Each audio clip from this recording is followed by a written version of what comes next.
All right, today I'm here to share my 5 productivity hacks that can help you get anything done super fast. I'm John Benson. This is Sales Copy Secrets.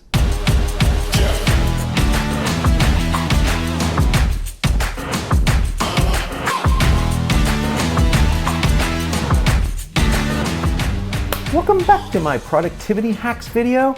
5 of my best tips for productivity. And in case you're wondering, I am using an iPhone today. I am using different stuff every single week. I don't know how this is gonna look. Hopefully it'll look good. I'm wearing this goofy lapel mic on a very goofy place because you know what? I was too lazy to tuck it in. So there you go. Okay, so why are we talking about productivity? Simple, because if you're a copywriter or if you're a marketer, and if you're looking for copywriting tips, tactics, and techniques, notice how I get all those keywords in. That's so awesome. This video is for you because I want to help you do this better. And I am right in the middle of some major crap, man. I mean, good stuff, really good stuff. And I say major crap, meaning it's crap on my brain. It's really hard to keep myself focused right now because a lot of stuff is happening over the next 6 weeks. The biggest thing that happened is, hello, I got married.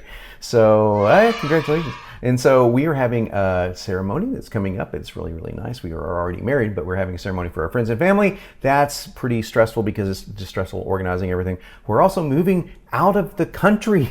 So we're moving to Florida and we're doing all this stuff and we're trying to do all this stuff at the same time. I am speaking at a major event in Brazil. So in fact, I'm speaking at 2 events in Brazil back to back. It's just nuts. And I have to have a product and a pitch ready for the Brazilian thing. It's crazy. So for all you Brazilians watching me right now, guess what? I want you to come see me. Come see me. I'm going to be in Sao Paulo and I'm going to be in Rio. So go check that out. It's somewhere on the web. Believe you me, it's going to be a big event. So with all that said, I have to be super productive and you need to be super productive too. The past week was a wash. I didn't get jack done. I was just terribly unproductive and mainly because of just overload. Man, overwhelm and overload and too much newness going on all at once. And yeah, I was telling my wife, it's like, man, I feel like I'm at the lowest possible moment ever. So I'm sharing that open with you guys because if you ever go through it, just know if it helps at all, I go through it myself. So when I go through it, I can do 5 things that almost always kicks me out. Now, in this particular case, I was doing some of these things right now, but I wasn't doing all 5. So let me get down a list of all 5. Let's go. Tip number 1 is to use what's called a Kanban board. If you don't know what a Kanban board is, don't worry, because my next video is all about how I use a Kanban board. I set mine up slightly differently than the average Kanban board is set up. If you want to Google it, that's fine. Here's a quick picture of my Kanban board, but don't worry, we're going to go over all that in the next video. But using a Kanban board, let me just cut to the chase. It's the best productivity tool that I've ever used. My friend Ed Dale turned me on to Kanban boards a few years ago, and it just has made all the difference. It's allowed me to do the work of basically 3 people, and I already do the work of 2. So I really bumped my creativity, my productivity way up. And it's just a fun little game that you play with your mind. And that's how Kanban boards work. So if you want to Google Kanban boards and cheat, go ahead, or watch my next video. That's even better. I know it's a little bit of a teaser because it's going to be out in a few days for watching this live or watching it when it first came out. So sorry about that. But I will say this, if you get the stuff out of your head, write it down, get everything out of your head and onto a board. I prefer a Kanban board, which is literally Post-it notes. I'll show it to you. It's really kind of crazy. But I'm a tech guy so I've tried software. It just doesn't have the same effect for me, but at least get it on software, get it on a notepad, get it however you need to get it out of your head. Write everything down so that you're not dwelling on the noise.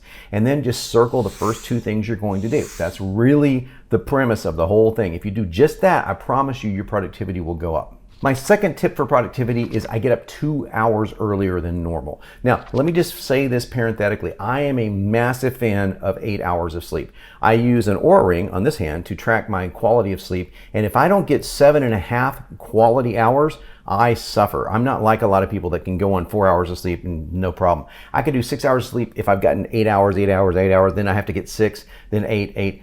So if I get up 2 hours early, I know I'm going to get less sleep. So what I do is I simply go to bed earlier. And that's what we did last night. Forced myself to go to bed earlier. You kind of lay there, but eventually you fall asleep. And I ended up getting 7.5 hours, even though I got up 2 hours earlier.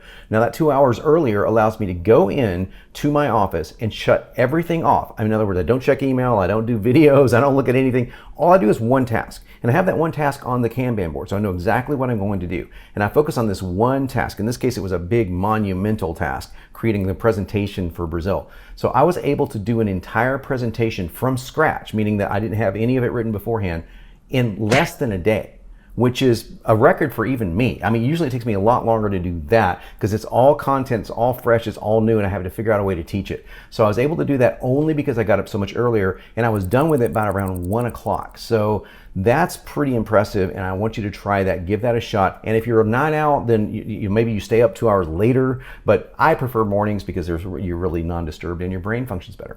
And by the way, that was the third tip, is you only focus on one project. In fact, there's a more specific tip than that. Do nothing for the first 2 hours except for that one project, no matter how tempting it may be. So you only get up 2 hours. You spend those 2 hours earlier that you got up doing that one project, doing only that one project. Now, if you finish the project, you can go on to the second project, but that's pretty much what you want to do so that your brain can only focus on one thing at a time and you're giving it all the resources that you can. Now, number 4 is most certainly a lifestyle for me. You guys follow me, you know that I'm into bodybuilding and fitness and all that stuff, and I've been a nutritionist, et cetera, et cetera, et cetera. Nutritionist, I will say that word very slowly so I can say it, but diet and exercise. I know it sounds awful. It sounds awful. For me, it's a lifestyle, and that's cool. If it's not for you, I highly encourage you to take a look at the foods that give you the least inflammatory responses in the body. So if you feel inflamed, you feel swollen, you feel bloated, you feel lethargic, those are inflammatory signals. So if you stay away from those kind of foods. Myself, I follow a very, very low carbohydrate diet at least 5 days a week, sometimes 7, depending on what I'm trying to do. So having low carbs and higher fats gives me a lot of mental energy. Your brain runs very well off fat, by the way, and runs extraordinarily well on ketones, more specifically. So I will do that, put myself into a state of ketosis to where I am burning a lot of brain energy. I'm using a lot of brain energy. I have a lot more to spare. So that alone will give me the mental energy. And the physical energy comes from the workouts. So if you're not taking care of your body, it will run down faster. So my inner problem was not energy. My problem with wanting to get something done is certainly not energy. I'm not lying around going, man, I'm so tired I can't do it. I'm lying around going, I just don't want to do it. I'm being lethargic. I'm being a baby. Okay. And I'm also overwhelmed. And when you're overwhelmed, I don't care how talented you are, how aggressive you are, how successful you are, you can get super, super bogged down in the mire. So all of this helps get it out. So the Kanban board, listing out all the stuff, doing one thing at a time, getting 2 hours earlier, but also hitting the gym or doing whatever you do to work out. Very important. Take care of your body. I promise you this will pay dividends in massive ways in the future. And the 5th one is something I don't do very frequently now, but I went through a whole 6-month period where I did nothing but every single day, which is to take an ice cold shower. And let me tell you, if you haven't done that, it's a lot of fun. Okay, it's hard. It's actually hard. Now, I used to do ice baths when I played football and martial arts and all that stuff, and that's common in those sports. But a cold shower, especially where I was living at the time, which is Vancouver, British Columbia, that water can get very cold in the winter, okay? So you're in there for maybe 5 to 7 minutes tops, and you have to work up to that. I worked up to 7. That's really hard to do. I mean, you were red. You look like a freaking beet when you get out of there. But your energy, your mental energy just absolutely skyrockets when you do this. And it's great for thermogenesis, which is the body creates more heat, can burn more fat at rest. Lots of really good things about cold showers. All right, so that was my 5 tips, but do me a favor. You do me a favor. Watch my next video on the specifics of how to make a Kanban board for yourself and how you can use it as a copywriter or a marketer in your projects. I'm John Benson, and as always, I'm here to help make you unignorable.